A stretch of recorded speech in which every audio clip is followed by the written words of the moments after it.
Dear friends, welcome to Biblical Parivartana once again. Welcome to Daily Devotions. దేవుని ప్రేమ ఇదిగో. October 20వ తారీఖు చెందినటువంటి వాక్య భాగం 2వ తెస్సలోనిక మొదటి అధ్యాయం. దేవుని రాజ్యమునకు యోగ్యులెవరు? ప్రార్థన చేసుకుందాం. May the words of my mouth and the meditation of our hearts be acceptable in thy sight, our rock and redeemer. ఆమేన్. వాక్యం చదువుకుందాం. 2వ తెస్సలోనిక మొదటి అధ్యాయం. దీనిలో 12 వచనాలు ఉన్నాయి.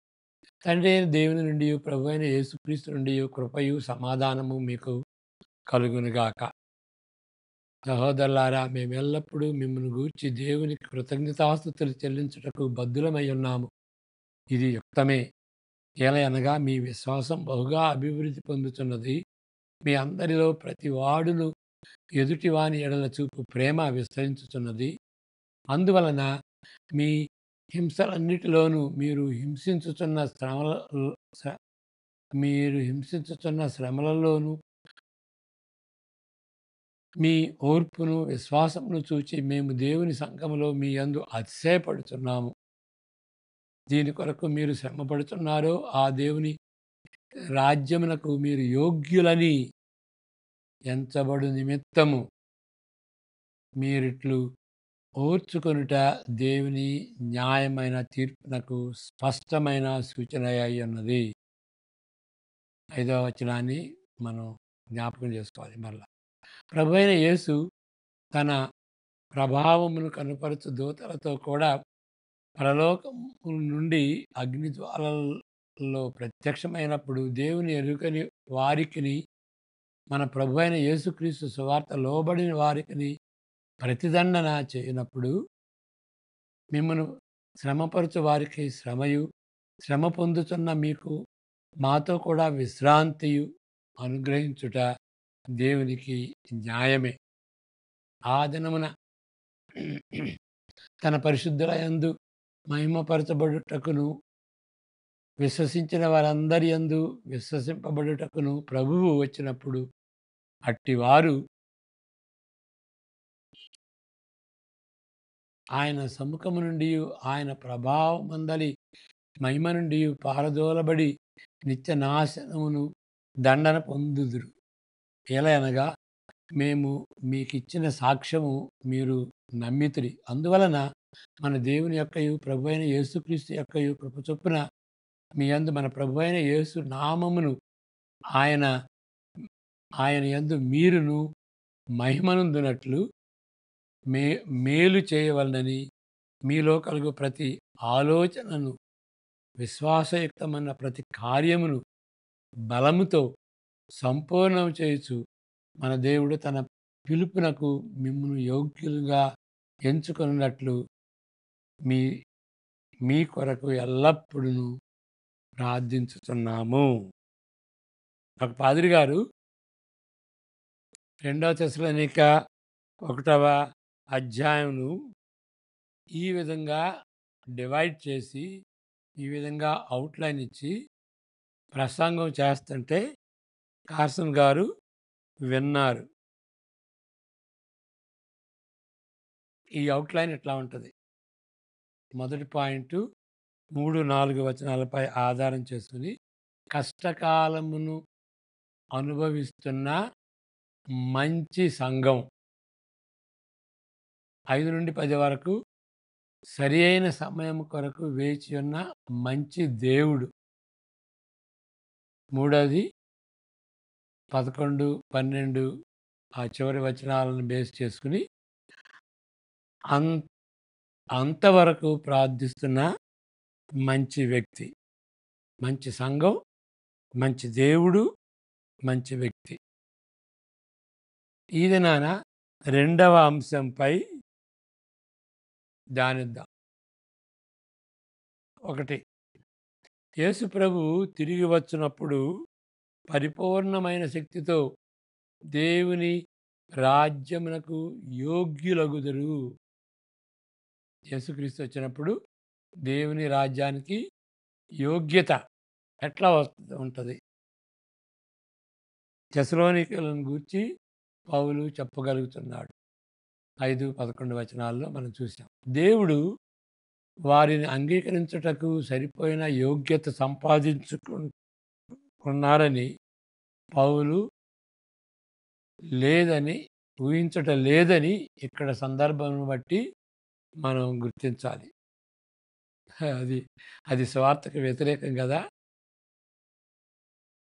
ఇక్కడ దేవుడు అంగీకరించటానికి దేవుడు అంగీకరించడమే అదే రక్షణ. సరిపోయిన యోగ్యత అంటే మనం ఫిట్‌గా ఉంటే, మనం మంచిగా ఉంటే దేవుని యొక్క రాజ్యాన్ని సంపాదించుకుంటాం. బైబిల్ ఏం చెప్తుంది? లేదు. యేసు ప్రభు మరణ పునరుద్ధానాలను బట్టి మనకి దేవుడు ఉచితంగా ఇస్తాడు. మనం ఆయన నమ్మితే. మనం ఆయన నమ్మాలి. ఉచితంగా దొరుకుద్ది. యేసుక్రీస్తులో ఆయన చేసినటువంటి కృపా కార్యాన్ని దానికి మారు పేరేంటి? దేవుని కృప. దేవుని కృపను బట్టి మనకి రక్షణొస్తది. అంతేగాని మన కార్యాలను బట్టి కాదు. మన యోగ్యతను బట్టి కాదు. కాబట్టి సరిపోయిన యోగ్యత అనంటే దేవుని చేత అంగీకరించబడటానికి అనే అర్థం ఆయన మనసులో లేదు. అదెట్లా తెలుసు? ఈ సందర్భాన్ని బట్టి మనకు తెలుసు. ఆయన ఉద్దేశ్యం ఏమనగా వారు మారు మనసు పొంది క్రైస్తవుల క్రైస్తవులైన తర్వాత, క్రైస్తవులైన పిదప ఓకే. ఇక్కడ అక్కడ యోగ్యత ఏమి లేదు. అయిన తర్వాత ఏం జరిగింది అనంటే క్రైస్తవ విశ్వాసమును, ప్రేమను వాళ్ళు వ్యక్తపరుస్తున్నారు. మనం మనం పదే పదే చూసాం. వాళ్ళు యేసుక్రీస్తు ఎడల విశ్వాసంలోను, ప్రజల ఎడల ప్రేమలోను వాళ్ళు బాగా ఎదుగుతున్నారు. వాళ్ళు ఎదుగుచూ అది ప్రత్యక్షంగా కనిపిస్తుందన్నమాట. యేసు ప్రభువుని నమ్ముకున్నటువంటి విశ్వాసులు ఒకరినొకరు ప్రేమించేటువంటి వ్యక్తులు అని అది క్లియర్‌గా అందరికి అవుతుంది. ఇబ్బందులను అప్పుడు వాళ్ళు మారు మనసు పొందిన తర్వాత వాళ్ళు శ్రమలని ఎదుర్కొన్నారు. శ్రమలని, ఇబ్బందుల్ని ఎదుర్కొన్నారు. అనుభవిస్తున్నప్పటికీ ఆ శ్రమలు, ఇబ్బందులు అనుభవిస్తున్నప్పటికీ పట్టుదలతో వారు విశ్వాసంలో, ప్రేమలో కొనసాగుతున్నారు. అగ్ని పరీక్షలో వారు వ్యక్తపరుస్తున్న కృపావరం దేవుని యొక్క కృపే అది. అలాంటి అగ్ని పరీక్షలో వెళుతున్నప్పటికీ వాళ్ళు విశ్వాసాన్ని, ప్రేమని వదలలేదు. అది దేవుని యొక్క కృప. ఈ పట్టుదలతో కొనసాగటం అది దేవుని కృప. వారి జీవితంలో కొనసాగుతున్న కార్యమునకు రుజువుగా ఉంటుంది. వాళ్ళు పట్టుదలతో ముందుకెళ్ళటం దేవుని కార్యం. దానికి రుజువుగా ఉంటుంది. ఇందును బట్టి దేవుని రాజ్యమునకు మీరు యోగ్యులని ఎంచబడుతున్నారు. దేవుని రాజ్యమునకు మీరు యోగ్యులని ఎంచబడుతున్నారు. ఇక్కడ కొంచెం కరెక్షన్ ఉంది. యోగ్యులని ఎంచబడుతున్నారు. ఈ విధంగా వేరే విధంగా చెప్తే నిజమైన క్రైస్తవులు కావటానికి యోగ్యత కాదు. నిజమైన క్రైస్తవులు దేవుని యొక్క కృపను బట్టి సువార్తలో కొనసాగుతున్నారు. విశ్వాసంలో, ప్రేమలో. అది సువార్తకు చెందినటువంటి ట్రయాడ్, పౌలు ట్రయాడ్. సువార్తలో కొనసాగుతున్నారు. మహిమలో ఎప్పుడో వస్తది మహిమ. యేసుక్రీస్తు వచ్చినప్పుడు అది మన రక్షణలో చివరి మెట్టు. ఓకే. కన్సమేషన్ అంటారు ఇంగ్లీష్‌లో. ముగింపు మహిమలో పాలు పొందేవారని గుర్తించబడతారు. ఈ విధంగా పట్టుదలతో ముందుకు వెళ్ళటాన్ని బట్టి వాళ్ళు, ఓహ్! దేవుని కార్యం వాళ్ళ హృదయంలో జరుగుతుంది అని గ్రహించుకుంటారు. అది తప్పనిసరిగా మహిమలో పాలు పొందుతారు యేసుక్రీస్తు వచ్చినప్పుడు అని వాళ్ళు గుర్తించబడతారు. ఈ అర్థం ఈ అర్థంతో ఆ యోగ్యులు అనేటువంటి మాట వాడబడింది. యోగ్యులు, వాళ్ళు యోగ్యులవుతారు అంటే ఆ అర్థం. దేవుని రాజ్యానికి యోగ్యత మనకుంటే ఇంకా యేసుప్రభు ఎందుకు చనిపోవటం? అది కాదు. మరణించి ఆయన మనం యేసుక్రీస్తు యొక్క మరణ పునరుద్ధానాలను విశ్వసించి పశ్చాత్తాపంతో మనం మారు మనసు పొందిన తర్వాత జరిగేటువంటిది ఏంటి అనంటే, ఈ విధంగా శ్రమల్లో కూడాను వాళ్ళు ముందుకు కొనసాగుతున్నారు. పట్టుదలతో కొనసాగటం పర్సీవరెన్స్ అంటారు. ఏదైనా సరే, ప్రాణం పోయినా సరే, నేను దేవుని కోసం బ్రతుకుతాను. ఆ పరిస్థితి ఆ ఆ అర్థంతో యోగ్యులు యేసుక్రీస్తు వచ్చినప్పుడు వాళ్ళు ఆ విధంగా గుర్తించబడతారు. ఏ విధంగా? అన్ని విధాలుగా వాళ్ళు పట్టుదలతో మరి యేసుక్రీస్తు యొక్క విశ్వాసంలోను, ప్రజల యెడల ప్రేమలోను ఎదుగుతున్నారు. ముందుకు చొచ్చుకుపోతున్నారు. కాబట్టి యేసుక్రీస్తు వచ్చినప్పుడు దానిలో తప్పనిసరిగా వీళ్ళు పాలు పొందుతారు. అది అర్థం యోగ్యత అంటే. ఇది యోగ్యులెవరు అంటే రాజ్యానికి పొందటానికి, దేవుని యొక్క రాజ్యంలో ప్రవేశించటానికి యోగ్యులు ఎవరు లేరు. అసలు ఉండకూడదు. అంటే వాళ్ళ కర్మకార్యాలు, ధర్మకార్యాలు చేస్తే ఇంకా యేసుప్రభువుతో చనిపోవటం. కాబట్టి కానీ యోగ్యత ఏంటి? మారు మనసు పొందిన తర్వాత ఏ విధంగా జీవించాలి. దానికి సంబంధించింది ఆ యోగ్యత.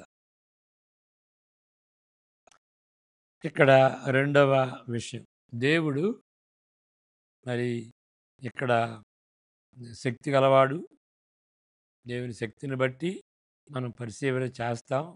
దేవుడు పరిశీలన చేస్తాడు, కొనసాగుతాడు. మనల్ని మన రక్షణ మనం రక్షణ తుదముచ్చేంత వరకు మనం కూడా ఆ విధంగా పర్సివరెన్స్‌తో ముందుకు సాగుతాం. దేవుడి పర్సివరెన్స్, మన పర్సివరెన్స్. కాబట్టి ఇది దేవుని యొక్క కృప.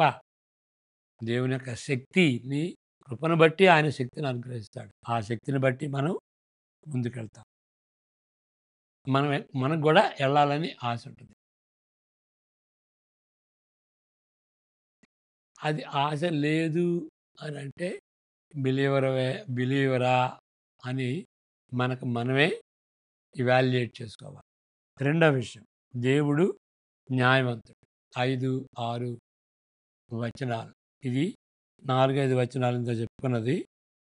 ఇక్కడ 5, 6 వచనాలు. కాబట్టి ఆయన ప్రజలను క్రూరంగా ఎదుర్కొన్న వారికి, ఆయన వాక్యమును తిరస్కరించిన వారికి తగిన శాస్తి తప్పకుండా జరుగుతుంది. తగిన శాస్తి తగిన సమయంలో వస్తుంది. అగ్ని జ్వాలల్లో యేసు ప్రత్యక్షమైనప్పుడు దేవుని ఎరుగని వారికిని మన ప్రభువైన యేసుక్రీస్తు సువార్తకు లోబడని వారికిని ప్రతిదండన చేయును. కాబట్టి అది న్యాయమే. పాపులు పాపంలో కొనసాగుతుంటే మరి దేవుడు న్యాయం ఎట్లా తీస్తాడు? ప్రతిదండన తప్పకుండా జరుగుద్ది. మరి యేసుక్రీస్తుని అవును అని ఆయన నమ్మినటువంటి వాళ్ళకి ఆ ప్రతిదండన వాళ్ళపై పడదు. యేసుక్రీస్తుని తిరస్కరించినటువంటి వాళ్ళకి వాళ్ళే అనుభవించాలి. ఆ పనిష్మెంటు దేవుని యొక్క న్యా నీతివంతమైనటువంటి దేవుని యొక్క ఆ ఉగ్రత ఆ పనిష్మెంటు, ఆ పెనాల్టీ, ఆ తీర్పు మన మీద పడాలి. మనకు బదులుగా యేసుక్రీస్తు పొందాడు కాబట్టి ఇక మన మీద పడదు. ఎవరు వాళ్ళు? మనం అంటే యేసుక్రీస్తుని నమ్మినటువంటి వాడు. విశ్వాసులు.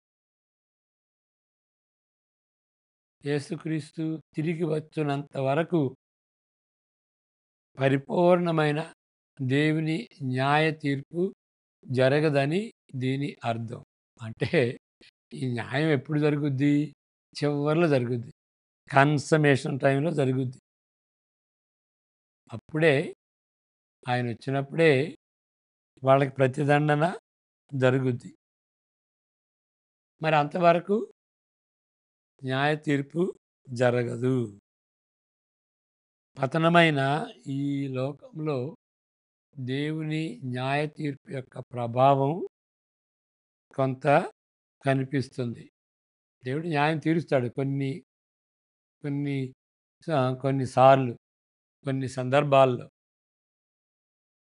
కానీ నిజాయితీని మనం ఎదుర్కొంటే ప్రపంచంలో దుష్టులు చాలామంది ఎంతో మోసం చేసి తప్పించుకుంటారు. అదే న్యాయం. అసాధారణమైన మంచితనమును ప్రదర్శించువారు చాలామంది అత్యధికమైన కష్టాలకు గురి అవుతారు. అదే న్యాయం.